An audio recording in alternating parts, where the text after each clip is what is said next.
Hello, guys. So we will continue our discussion on previous year question.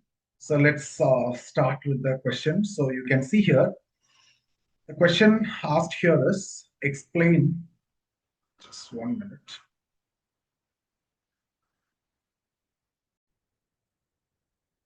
Explain Max Weber's theory of social stratification and how does Weber's ideas of class differ from that of Marx. Okay, so you can see very clearly you need to bring in Marx also, you need to talk about Weber also and the differences also, and if there is any similarity that also you need to discuss. So briefly you need to introduce stratification. So you need to explain, since they're asking about theory of stratification, tell what is stratification all about, how the difference becomes inequality and inequality becomes stratification, and then explain Max Weber's theory of social stratification, and then explain Weber's concept of class. Okay, so when you talk about his concept of stratification, class, status, party, and then you talk about class and compare Weber's concept of class with Marx's concept of class. How many classes are there? What are the classes that Weber is talking about? What are the classes Marx is talking about? What is the role of middle class? And to what extent it is true in the present reality? And all those you can mention. And it's a 20 mark. Okay, and then you conclude with the significance of Weber and his multidimensional approach. Marx is only considering the economic dimension, one dimension, but significance of Weber, which is multidimensional approach. So how will you introduce? Now, let's start with the introduction. You'll say social stratification is a structured inequality or a patterned inequality among the individuals and group in society, which is based on unequal access to wealth, prestige, and opportunities, right? And then you can talk about the difference. Quickly, you can bring in both of them. Marx is explaining stratification mainly through the class, but Weber developed a multidimensional understanding, and he's arguing that social inequality or stratification is shaped by three dimensions, which is class, status, and party, right? The power. Then you talk about explain this. We already have done this discussion in detail. So I'll quickly go through Weber's theory of social stratification. So in economy and society, Weber proposed that social stratification consists of three dimensions. One is the economic dimension, right? And that is the class. The class depends on individuals' market situation. This is the most important word that you need to mention.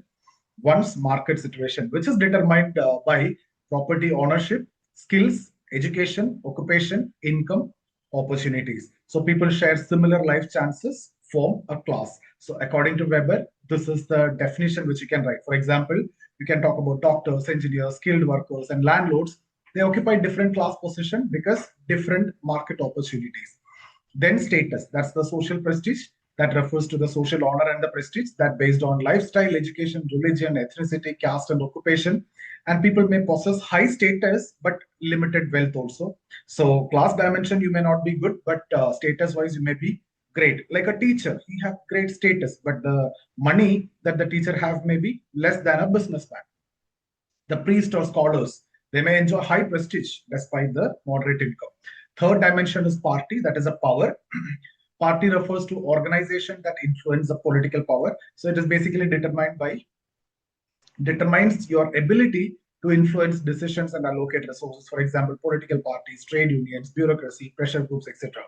And Weber's concept of life chance. So you can talk about that. That's one of major contribution. Life chance refer to opportunities in that to the individual. Refer to the opportunities individual have to make income, make money, obtain education. That's what you mean by life chances. To what extent you can make money, how much education you can get, your access to healthcare, the possibility of upward mobility. That's what your life chances is all about. So, in fact, the life chances depend on what all the three: class, status, and power, right? And then this one, Weber's concept of social closure. So when you get a question on Weber idea of stratification, you cannot miss these points. I am only including those points which are most important here. So Weber argued that privileged groups restrict access to opportunities through social closure. For example, there can be professional licensing, elite educational institutions, caste endogamy, occupational monopolies. Now you can make the comparison here very clearly. So you can make a table, so that will save your space and time and can add more points. So Marx, Weber, right? So on the basis of what is the basis of stratification? For Marx, it's only the economic relation or only the class. But for Weber, it is multidimensional, which is class, status, and party. Now, what is the concept of class for Marx? Relations to means of production. If you have access to that, upper class; no access to that, lower class.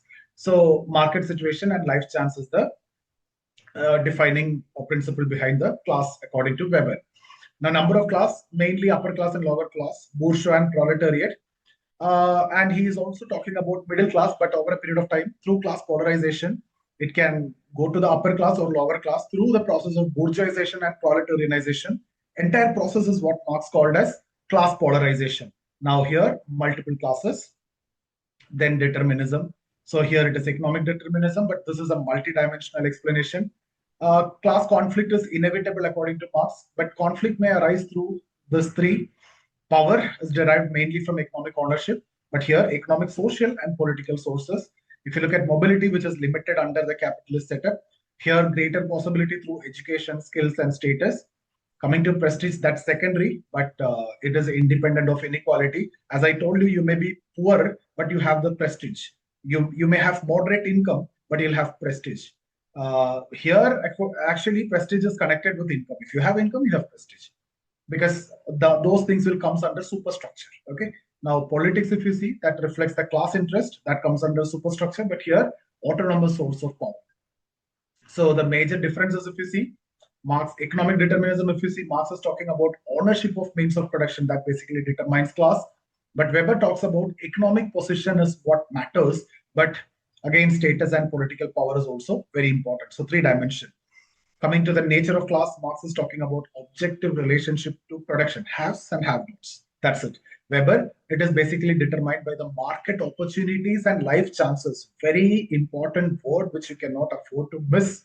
Okay, number of classes, two principal class here, multiple classes based on all these. Now, conflict, we have already explained that in the table, power. And then look at the criticisms. So you can say Marxist criticism. What Marxist says is underestimating the central role of economic exploitation. Functionalist says overemphasis on conflict and division. Bourdieu, very important, that's something which we write. So see, if you're talking about functionalist, then you can use Weber to criticize. So this will become Weber because you are criticizing them. And then Marx will be there, Bourdieu will be there, feminist will be there. Now, when you want to criticize Marxist, just replace this with Weber, because this is the one which you are going to criticize. That will become Weber. Then functionalist will be there, Bourdieu will be there, feminist will be there. Now, if you need to criticize Weber, that's what you're doing, just do this. So that's how you just need the same point again and again, right? Now, Bourdieu expanded Weber's status into economic, cultural, and social and symbolic capital, and he's explaining how privilege is reproduced. Then the feminist criticism, you can say Weber inadequately explained the gender inequalities. Sylvia Valby, you can talk about. Anne Oakley, you can discuss. What are the contemporary relevance? You can see, caste, right? So when you talk about caste is influencing status despite economic mobility, definitely. And bureaucratic and political offices that basically provide power independent of wealth. Yes. Celebrity influencers, they enjoy enormous status despite not owning the productive assets. You don't want to be economically powerful, but you get the status. Educational qualifications shape market opportunities and life chances. Yes.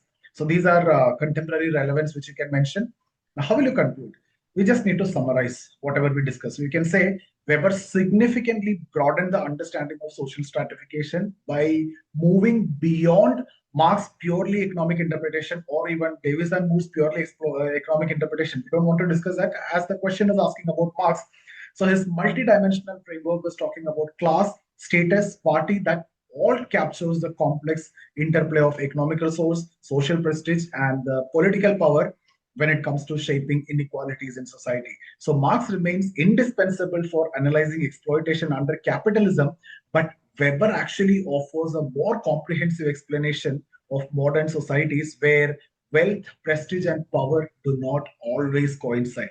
And that is basically making his theory highly relevant in analyzing the contemporary patterns of social stratification. So this is how you will be concluding. So that's about the session. Thank you so much. If you're looking for any classes or mentorship, you can get in touch with us. See you there.